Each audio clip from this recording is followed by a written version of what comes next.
আসসালামু আলাইকুম, যে যেখান থেকে আমাকে দেখছেন সবাইকে জানাচ্ছি প্রীতি ও শুভেচ্ছা। আজকে যে বিষয়টা নিয়ে কথা বলবো সেটা হচ্ছে বাংলাদেশের প্রাণ সাকিব আল হাসানকে নিয়ে অনেকেই অনেক মন্তব্য করতেছেন। আমার কাছে প্রশ্ন হলো, ব্যক্তি সাকিব আল হাসানের অনেক ত্রুটি বা তার আচরণগত অনেক সমস্যা থাকতে পারে, কিন্তু প্লেয়ার সাকিবকে আপনি কোনোভাবেই এড়িয়ে চলতে পারেন না।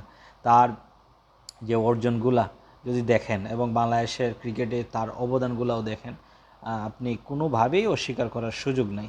তো সাকিব আল হাসান সম্পর্কে মন্তব্য করার আগে একবার চিন্তা ভাবনা করে দেখবেন যে আসলে সাকিব আল হাসান কে এবং সাকিব আল হাসান কী ছিলেন বাংলাদেশ ক্রিকেটের জন্য। শুধু বাংলাদেশ ক্রিকেট নয়, আন্তর্জাতিক ক্রিকেটেও সাকিব আল হাসানের ক্যারিয়ার কিন্তু সমৃদ্ধ। এখন পর্যন্ত সাকিব আল হাসানের মানের ক্রিকেটার কিন্তু এখনও আসে নাই, এবং ভবিষ্যতে আসবে কি না সেটাও কিন্তু নিশ্চিত না। সবাই ভালো থাকবেন। কষ্ট করে ভিডিওটি দেখার জন্য ধন্যবাদ।